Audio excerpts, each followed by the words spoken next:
Welcome back to Euro Football Daily, where today we're looking into 10 managers who have built their clubs to what we know today. 10. Maurizio Sarri. He may have only been the boss at Napoli for just 3 years, but Maurizio Sarri certainly made a lasting impression at his hometown club. Working his way up through the lower reaches of Italian league since the early 90s and securing promotion to Serie A with Empoli earned him his opportunity in Naples. And Sarri's first season couldn't have gone much better. Taking over from a Bernabeu-bound Rafa Benitez in 2015, Napoli achieved a club record 82 points, with Gonzalo Higuain netting a league record 36 goals. Sarri took Jorginho from the fringes and made him the centrepiece of Sarri ball, an expansive, intensive passing style. Remarkably, he managed to improve Napoli's points tally in each campaign, from 82 to 86 to 91, falling short to Juventus each time. With his local links adoring him to the Naples faithful, he transformed a team that hoped to challenge for Europe into one that had Juve nervously looking over their shoulder. Sarri's reputation may have taken a hit at Chelsea, but they love him back home. 9. Diego Simeone. Christmas came early for Atletico Madrid fans in 2011, when Diego Simeone took charge at the Calderón 6 years after he left the club as a player. At the time, any trophy seemed a long shot for the mid-table club, let alone a league title and continental triumphs. But that's exactly what El Cholo has given them. The biggest difference is the defence. Upon his arrival, Atleti had conceded less than 30 goals in a 38-game season, just once in their history. Simeone's sides have managed that feat 5 times in his 6 complete seasons. In fact, goalkeeper Jan Oblak sees his goals conceded and clean sheet totals rise at a fairly similar rate. Diego Simeone quickly became Atleti's most successful coach with 7 trophies in 7 seasons, eclipsing the 6 won by Luis Aragonés in 4 different spells with the Madrid club. Instilling a winning mentality barely seen before, as well as overseeing their move into the 68,000-seater Wanda Metropolitano, Atletico Madrid's image is all down to Simeone. Just before we move on to number 8, make sure you guys have subscribed to Euro Football Daily and turned on the notification bell so you never miss a video. 8. Eddie Howe. Comfortably the youngest manager on this list, 41-year-old Eddie Howe has spent 22 of his 25 years as a footballing professional on the south coast with Bournemouth, making his first team debut in 1995. He was first given the manager role on a caretaker basis at the beginning of 2009, eventually securing promotion to the 3rd tier of English football. Howe left for Burnley but returned to Bournemouth in autumn of 2012, where he only increased his legendary status. He took them from mid-table in League One to Premier League football in only 3 seasons, all with a cavalier style of play as the Cherries found the net almost 250 times in that period. Bournemouth are now an established Premier League club. The only team they haven't toppled at home since promotion is Manchester City. His attacking philosophy has seen him linked with the Arsenal and England job during his rise. No one has transformed a single club's fortunes on these shores the way Eddie Howe has on the Dorset coast.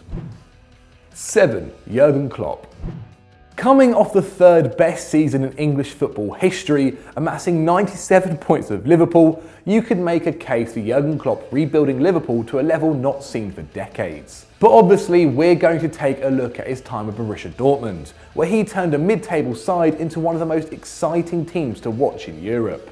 The concept of gegenpressing, winning the ball back as quick as possible and launching incisive counterattacks, saw BVB rise from a relegation-threatened 13th in 2008 to winning back-to-back Bundesliga titles in 2011 and 2012. Young, cheap talent like Robert Lewandowski, Mats Hummels and Mario Götze led the team to a Champions League final in 2013, their first since winning the trophy in 1997. But not least, Klopp transformed the feeling in the club. His passion is plain for all to see, and players and fans alike embraced his mentality and were quick to buy into his vision for Borussia Dortmund. Given the freedom to contort the club into his own image, people know what to anticipate even today when facing the side, even though Klopp left the Westfalenstadion in 2015.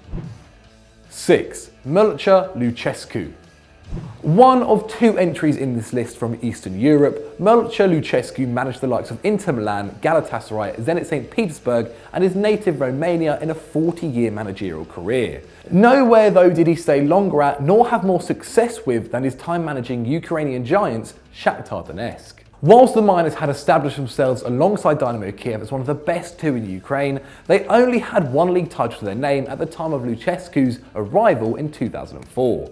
Establishing a recruitment policy that focused on young attacking Brazilians like Elano and Douglas Costa, Lucescu led his side to 8 titles in his first 10 seasons. The crowning achievement was defeating Werder Bremen in the 2009 UEFA Cup final, becoming the first Ukrainian side to win a continental trophy since 1986. Whilst they've not progressed past the last 16 in the UCL and only reached the Europa League semis once since their triumph, Lucescu's influence is plain for all to see. A third of the squad, including captain Tyson, have their roots in Brazil. 5. Brian Clough. Having spent as much time in the second tier of English football as the first, Nottingham Forest are not known as a club of success spread throughout their history.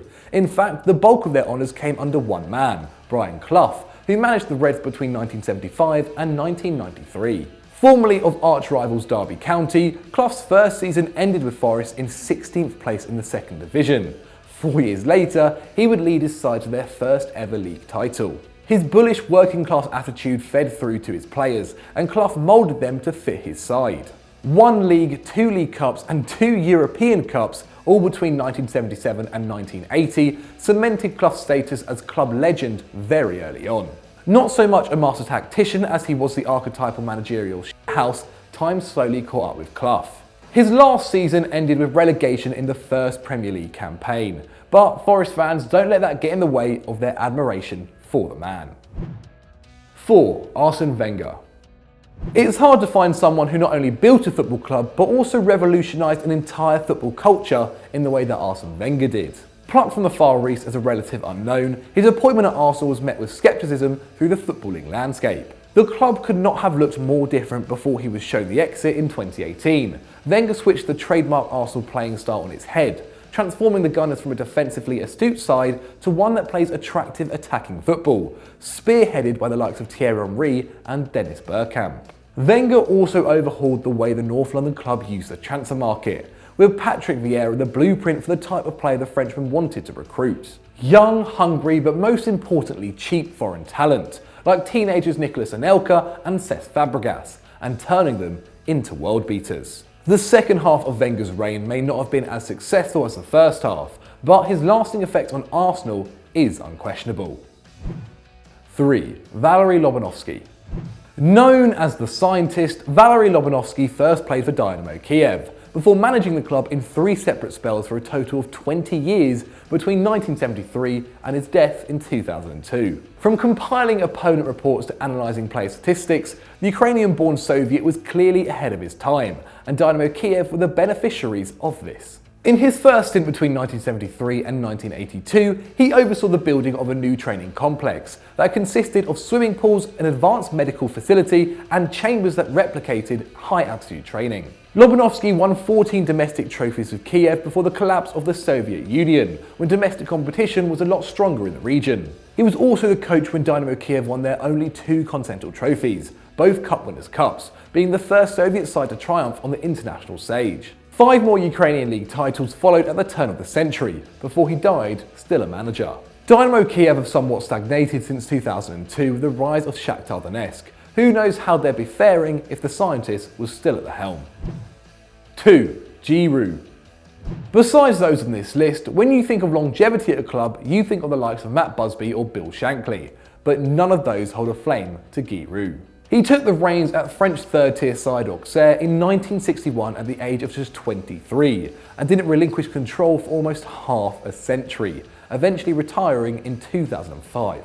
Considering the entire population of the town of Auxerre could fit inside Stamford Bridge, it was a feat to merely get them into Ligue 1, as they did in 1980. They then went on to achieve 15 consecutive top-half finishes, culminating in a title-winning season in the 1995-96 campaign.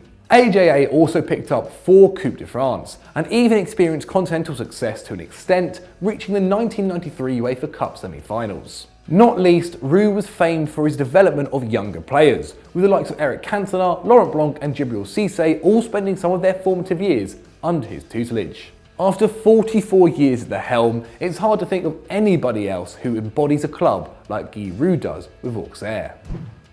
1. Sir Alex Ferguson.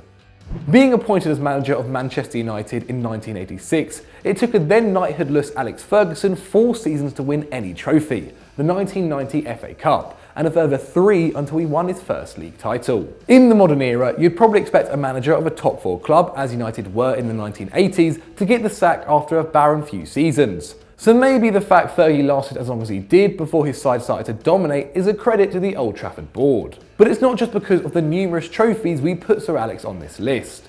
He oversaw the period in which Manchester United established themselves as the preeminent force in English football. As the list of accolades got longer, so did the steps to the back row of Old Trafford, as the ground's capacity grew from 56,000 during Euro 96 to over 76,000 a decade later. Also understated was Ferguson's ability to focus on the long term and by not throwing money when the Red Devils went through a poor spell. During his first period of success in the mid-90s, he bled the likes of Beckham, Giggs and Scholes into the lineup, leading the way for more glory at the turn of the century. Buying young talent like Rooney and Ronaldo also ensured success for years to come, instead of just the next season or two, a formula perhaps the new regime could get back into the habit of. So those are our 10 managers who built their club, but have you missed out on anyone else? Please let me know in the comments below. If you've enjoyed this video, why not click on the one on screen right now? And as always, don't forget to like and subscribe.